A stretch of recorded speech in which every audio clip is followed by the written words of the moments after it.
you want to settle down again, we'll commence the proceedings again now we've done the stage reset there. Thank you, Ali. Thank you to all those panellists in the last session and also today.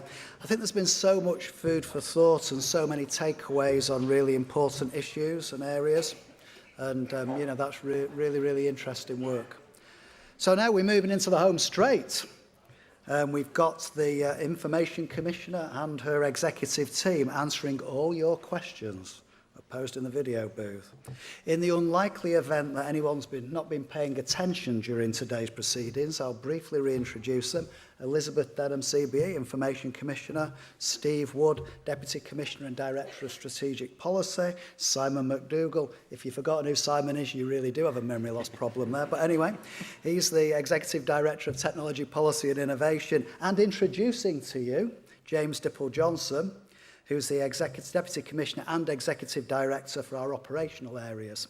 Now, James is a lovely chap, but if you get to meet him during the week, you're probably in big trouble because he looks after all our enforcement areas. Okay. So, you've been asking questions in the video booth, and you've been posing questions in writing as well. So I think it just remains for me to say, roll VT, as some other sorts of directors may say. Hi there, my name is Paul Jones. I'm the Data Protection Officer for Nationwide Building Society. Now, I'm in a very fortunate position in that my senior management and board are very supportive of what I do, so I feel very safe in conducting my responsibilities. But I get the sense that it might not always be the case. So my question is, for myself and other DPOs, if we ever find ourselves in a position where we don't have that support, or even worse, if we find that our role is being interfered with in some way, what kind of support can the ICO offer DPOs, and how might we ask for that support? Okay. Liz, do you want to have a go at answering that one? Well, I really appreciate that question, but I also wanted to say that my executive team is not all here today, so the person who's not here is our Deputy Chief Executive Officer, Paul Arnold, and he's probably listening in from afar, but somebody has to stay back in Wilmslow and take care of the ranch. Anyway, to the question about the board, I think it should be clear to everyone in this audience that the GDPR is a gift in terms of your relationship with the board, your relationship with senior management. We already know that privacy is a team sport, but we also know that data protection and cybersecurity are not backroom issues, they're board issues. So the provisions in the GDPR and the accountability requirement give you, as a data protection practitioner, a data protection officer, the protection of the law, and the ICO as enforcer of the law. We've heard a lot of things today about your responsibility to build this culture and the privilege that you have, and I think it was Miko who said, the privilege that all of you have because you're working at the intersection of society and ethics and technology. But even if you just go back to basics, the GDPR requires an independent, well-resourced data protection officer, and if the board doesn't accept that, I can tell you that what we are doing is we will be enforcing the accountability provisions in the law. And if you want to look to the future, as the ICO turns a page and moves beyond compliance into looking for commitment, our certification and codes of practice will be focused on accountability, because I really think that's the bridge to getting technology right in the future. So you're going to hear a lot about accountability, and you're going to hear a lot about accountability is new in European law. It's not new in provisions in law in other areas like health and safety, like financial services. So you'll hear a lot more about accountability. But accountability from a data protection point of view is connecting the dots between privacy by design, data protection impact assessments, data protection officers, all of those provisions, policies, procedures, transparency, you have to get those right. And that's a program, that's a governance framework, and that's connectivity and responsibility of the board to the rest of the organization. So tone from the top, responsibility from the top. And you can expect to hear more about that from the ICO. Okay, I think we're ready for the next video question. My name is Davian Plowright, and my company is called Black Binary Sec, blackbinarysec.com.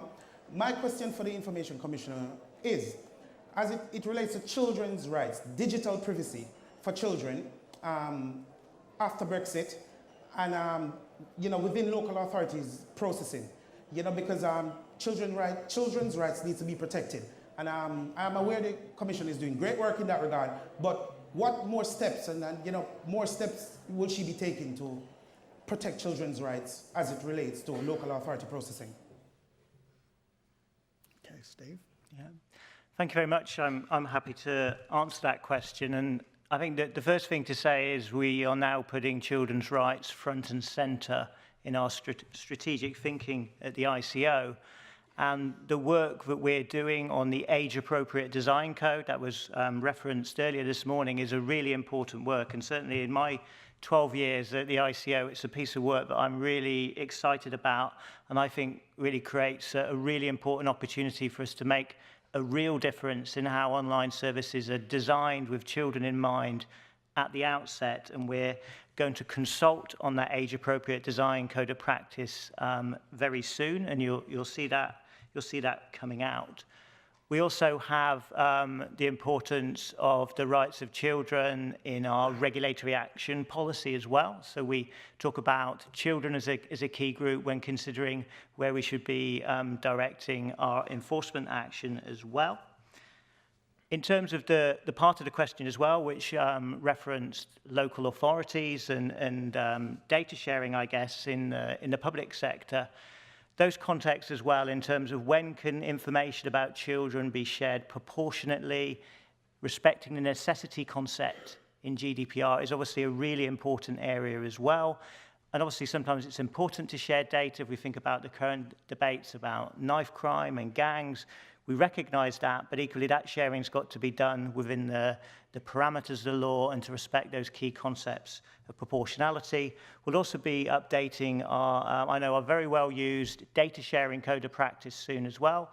That will be coming out for consultation soon, and we really look forward to the interaction we get from you as a community about those two important pieces of work coming out. Steve, you mentioned consultations there, and I know one of the other questions that we've received was about whether during the age-appropriate design work that we're doing, schools are going to be included as part of that. So do you want any observations on that one? Yeah, I mean, we really will welcome input from schools and the education community into the age-appropriate design code. And building on what Professor Sonia Livingston said this morning, schools obviously have a really important window in helping us understand the views of children in terms of how they're interacting online and what needs to be done to put the right safeguards in place, but equally understanding how children want to explore, learn and play online as well. And schools have a really important window into that as well. And I think, again, what Sonia said this morning as well, I think is really important about how we move this on from just being focused on e-safety. E-safety is a crucial core component about teaching in schools, and that will always remain so. But equally, how we extend that debate about how we actually empower young people online to understand how their data is used, how services should be designed within their mind, within the sphere of the way they want to interact online. That's a really important area we think schools can help engage with us. I also speak on this subject as a father of a 13-year-old and a 15-year-old, and interactions with the Xbox are particularly in my mind at the moment as well. So I welcome the work from a personal perspective. Thank you. I think my children are a bit older, but I have shared your pain on that one there, Steve, in the past. Okay, next video question, please. Paul Twynham, Data Protection Manager with HF Trust, which is a social care charity. My question to the Commissioner is, in pursuit of a regulatory investigation, I guess you might have to determine whether an organisation should have appointed a data protection officer. In those circumstances, how would you determine the criteria, especially in regards to the question of large-scale processing? I think you might have your name written all over it, James. That's great. Okay, so yes, to answer the question, yes, we would be considering those kinds of issues. In all of our regulatory investigations, our primary source of fallback is our regulatory action policy, which is on our website. That sets out the process that we would follow in carrying out a regulatory investigation, but then also looking at the guidance and the criteria which are set out by the office, but then also by the EDPB as well. So we'll be cognizant of all of that. And in a nutshell, our methodology is to establish what's happened, why it's happened, what should have happened, what's the gap between the two of those, and what needs to be done to put it right. And we'll be working through those criteria. So, as I said at this session, around about this time last year, make sure you keep your records of your thinking. We're not looking for the perfect exam answer, but we are looking for the accountability framework, for that leadership from the top that Liz was explaining about this morning, and then again this afternoon, and being able to have a dialogue with you about your decision making around those kinds of issues. Okay.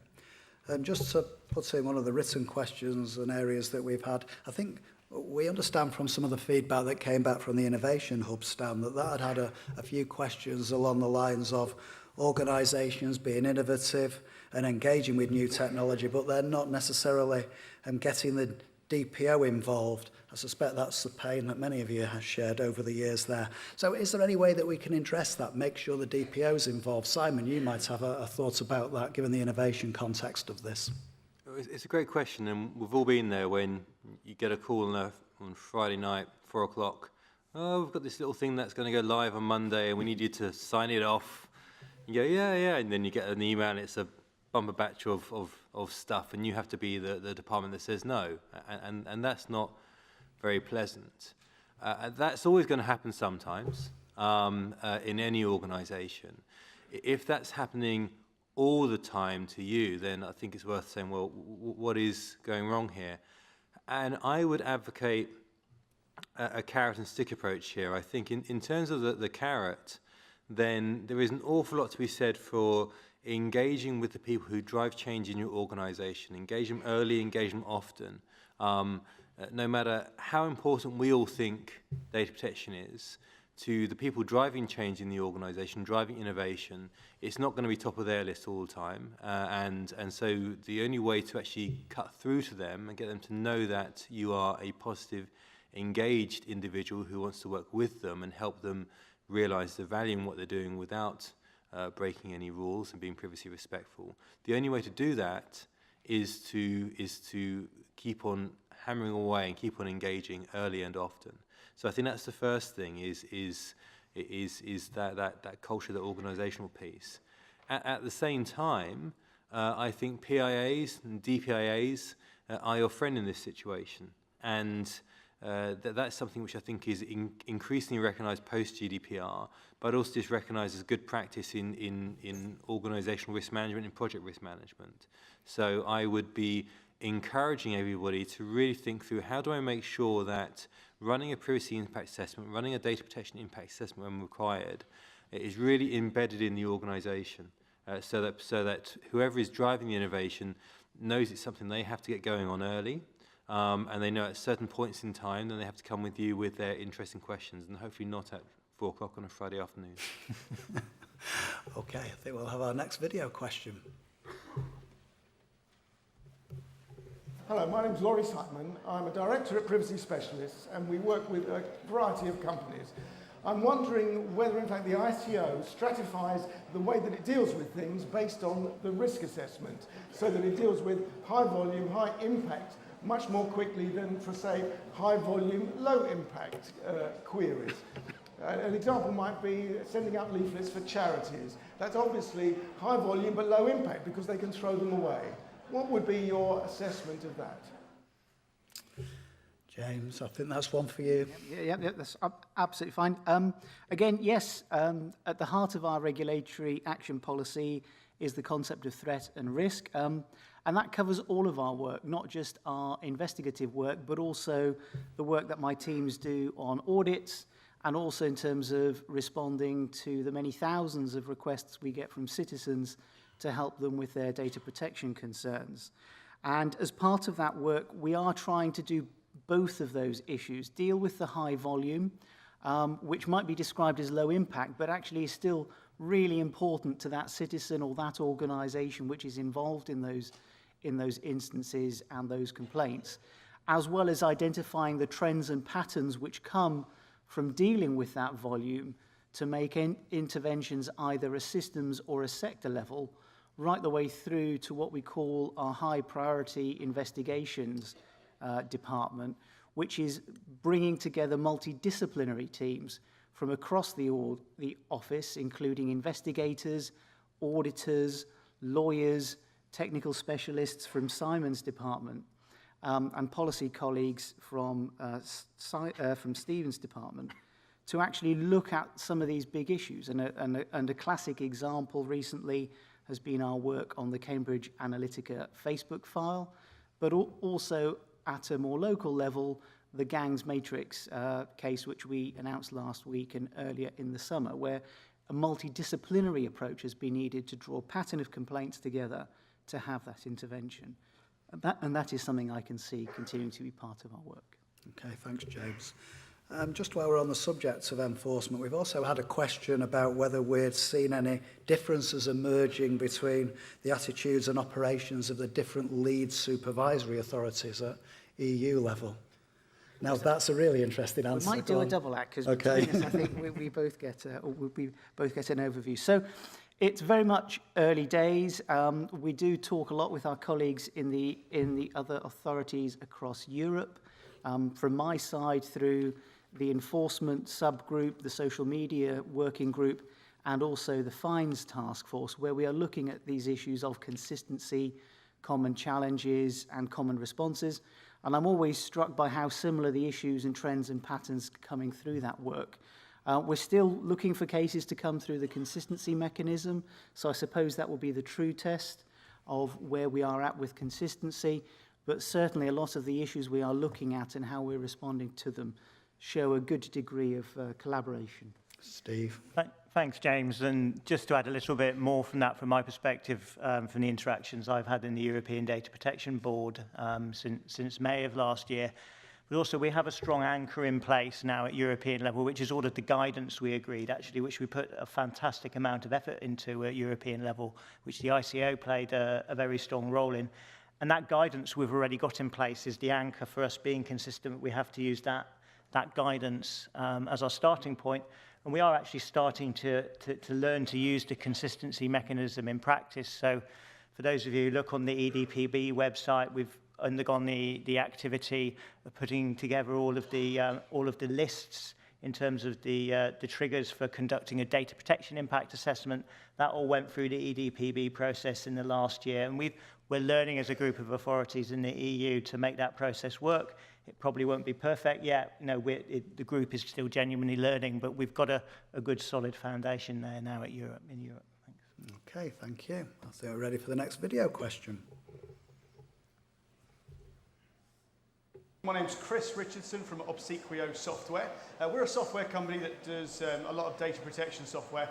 And really my question today is, when do you think we're likely to get some good data sets that we can start using to sort of start to move our resources in the right direction?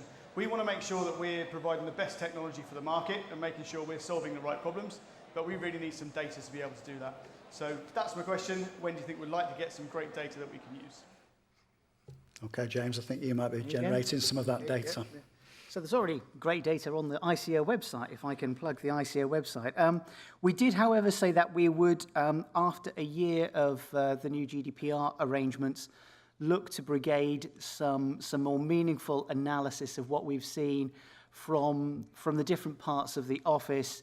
In particular, I know there's a lot of interest in the breach reports and what we've seen coming through there, but also what are people complaining to us about through the data protection complaints routes. We've seen an increase in volume across all of our teams, so we've got on track for over 20,000 breach reports and on track for over 40,000 DP complaints across the year. Obviously, as soon as May's over, there'll be a period of analysis to be able to get that round, but we will make it very clear once that's out of the way. Okay. One of the other questions that we've got as a result of the written questions there, we've been asked by more than one person about whether we'll have any influence on the EDPB, the European Data Protection Board, post-Brexit. Now, you were talking before, Steve, about our influence prior to Brexit. Mm-hmm. Have you got some thoughts about the post-Brexit world? Yeah, thanks, Jonathan, but I won't get my crystal ball out. So the important thing to emphasise from the outset is, obviously, whilst we're still a member of the EU, so now we are still a full member of the European Data Protection Board, and we are attending the meetings and fully participating. So I think, as I said earlier, I'm going to a meeting in Brussels this week representing the ICO. The other thing to stress is whatever the outcome of the Brexit process, whether it's a deal or no deal or what that deal is, the ICO gets the importance of continuing to have a strong relationship with our other European data protection authorities who are in the board currently. The UK government has made the commitment to maintain the GDPR as UK law after we exit the EU. Therefore, the importance of working closely with our neighbours in the EU, given they will have the same law as us, is going to remain really important. We just don't know in what form we'll be able to do that. So it very much depends on the outcome of the Brexit process as to how we might be able to have some form of access to the European Data Protection Board, how we'll be able to work with our colleagues in Europe. Also the political declaration, so that's the document which accompanies the government's draft withdrawal agreement. The political declaration also sets out the UK government's ambition to negotiate with the EU on regulatory cooperation in respect of data protection. That's actually on the first page of the political declaration, which shows, I think, the importance that the government's placing now on data as a key issue in the digital economy as well. So we have that important support from government to try and negotiate a strong relationship with Europe after we leave, but we have to accept we'll be leaving, we're becoming a third country, and that relationship will have to change. The other thing we're doing at the ICO is very much looking to the rest of the world. So as the world expands and data proliferates and really moves around borders, so key players in countries like India and Brazil are starting to enact data protection laws. Massive parts of really key parts of the digital economy are starting to be set up in those countries. We're aware as well the global part of our work is really important. I spoke to some of you about that when I was here in 2017 about our international strategy. That's still there, really, about us looking beyond the borders of the EU because data is global now as well. We're also chairing the International Conference of Data Protection and Privacy Commissioners as well. The Commissioner took up that post in October of last year to show that we can have that influence and leadership at global level as well. Okay, thank you, Steve. Then we'll have the next video question, please. Hello, my name is Cedric. I work at HS2, and my question is, how can we have a data protection and information governance, information security culture at work? I'm always quite jealous of health and safety culture. So how can we make a difference? Is that one for me? I think so. Thank you, Cedric, for that question. Don't be jealous of health and safety legislation and culture. I think we're well on our way. If you think about data protection, cybersecurity, privacy, and how integral these are to the reputation of public bodies, companies, and organizations, and also the centrality that data plays in all of these business models. So if you think about how important data is, it's not going to be a bolt-on responsibility. It really is moving to be mainstream within organizations. I think it's a marathon. It's not a sprint. So we do have a way to go. but I don't think that it's going to be a pesky little area of legal beagles responsibilities anymore. So I think it's so important. And we talked earlier, and my speech this morning was really about all of you bringing together your soft skills of influence and persuasion. Use us if you want with our big stick and our sanctions and our fines and our reviews. Use our guidance to help you along the way. But I think we'll be having this conversation again next year, and we will see how much further the culture and the requirements and the accountability provisions of data protection have advanced. So please don't be jealous of health and safety legislation. Thank you. Okay. One thing that I know you've mentioned before, Elizabeth, is records management. And I think sometimes it's seen as a bit of a Cinderella activity in there. And we've got one question there about how far is records management properly seen for its true role and its true value? Well, I think some people in this room may remember that I started my career as a professional archivist. So records management is near and dear. But records management and the proper management of data, information, ensuring that decisions are recorded, all of these issues are deeply embedded in getting data protection and freedom of information right. So whether or not records management is the Cinderella to the grand ball that we're all entering into right now, if I can say that, records management is foundational. It continues to be a bridge as well between data protection, privacy, and freedom of information and transparency. So it's not going away. I'd like to know, show of hands, how many records managers, information and records managers are in the room. So there's a few out there. So I think in other years there may have been a few more, but you can also use the GDPR, the big bang of the GDPR, to advance your world as well. And records managers can't stay in a silo, because you do have to work with information security professionals, data protection officers, freedom of information coordinators.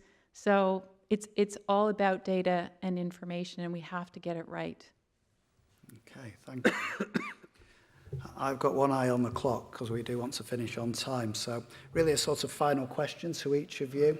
I hope everybody's got a lot out of the conference today, but I think it's nice for delegates to find out how much we get out of this as well. So I was thinking in terms of you giving us your views on the experience that you've had and what are key takeaways for you today. Shall we start with Simon and come this way forward? So when I went down to down to the floor into the booths in the middle of the day, I thought I stumbled on the free beer and chocolate stand, because there's a big bustle around, and then I realized it was basically the space where we had our innovation booth and our sandbox booth. And there was just such a hustle and bustle around that, and people really engaged in conversations. And many organizations really interested around applying for the sandbox. For those of you who don't know, we just started the 2-month application process for the sandbox. So now is the time to really have a look at that. All the information's on the website. And there was a real energy around that space, and it was just really good fun to be there. So that's what I took away from this, was real engagement with those topics. Okay, how optimistic are you about the sandbox, Simon, in terms of that difference it's going to make? Super optimistic. I got that from your tone of your voice, really. Good. Elizabeth? There's so much that I could take away, but I'm going to start by the fact that I'm seated up here with most of my team, my fabulous team, helping to support the work and support the vision that I've had for this organization for a long time. So I really want to thank my colleagues and also all my wonderful staff. that are out there that were at the information booth and that put on this conference. So I'm really, really privileged, and I take away just watching them work, which is a privilege for me.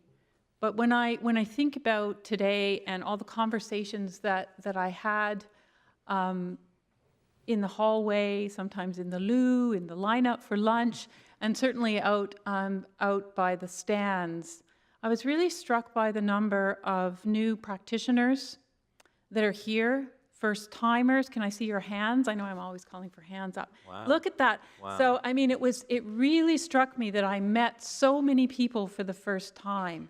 And, you know, I really take your energy, your enthusiasm back with me and feel like I'm just really proud to be the Information Commissioner and to be part of this conference. So, yeah, over to you. I'm just really enthusiastic about the next year. Okay, well, there's certainly a first in my data protection career is that people wanting to have selfies with the Information Commissioner. That is definitely a new development there. It's a regulatory first. Yeah. Don't know how those are going to work later on in case anybody's in trouble with James and colleagues there, but anyway, we'll see. Okay, Steve. Thanks so much, Jonathan. I think what struck me is, particularly going around the seminars and also reflecting on the discussions at the ICO stands in the information market, is just the appetite and the desire for everybody to get the technical information and the know-how to do their jobs, and just the constant questions which come across in this day. It's just a fantastic interaction that, we get to do it on this one day. We do it at other conferences and events, but it's just such an important part of what we do. But equally as well, so many of you, when you come to speak to us as well, you've already read our guidance as well. So since we launched our guide to GDPR, it's had over 9 million page impressions. It's probably higher than that now since I last got that figure.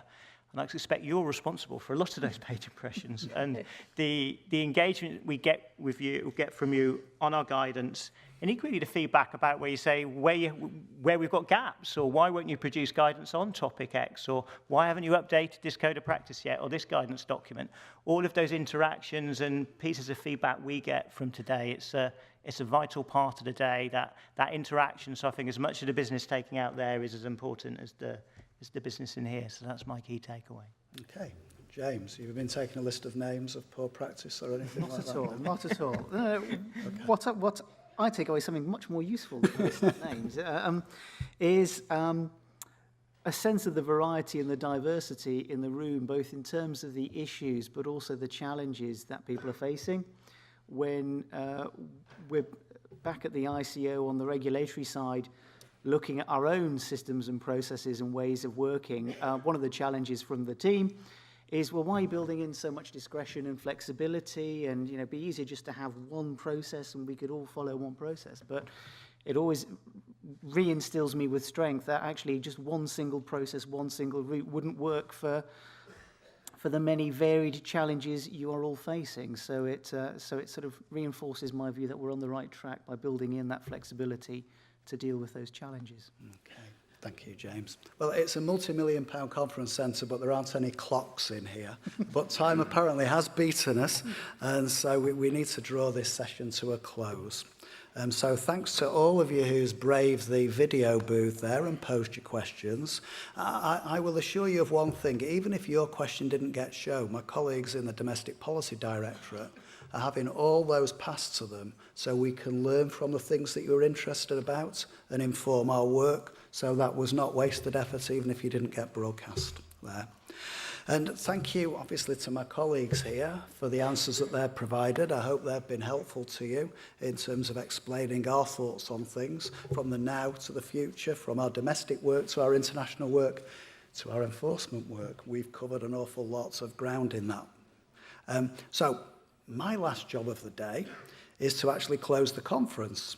So I really want to thank all of you who have played such an active role in the day, from the sorts of questions you posed just now, such as in the video booth, through to Steve was mentioning about the guidance and things like that. When I went to our stand on guidance, there was over 50 plus post-it notes of things that we could learn about how we can improve our guidance. How valuable is that to us? It's really valuable. We take all that away. I just want to reiterate something that Elizabeth said as well, that a lot of work really goes into organising this by our ICO colleagues, and it's a lot of work to pull all this together. We don't use an event company. This is really personal to us.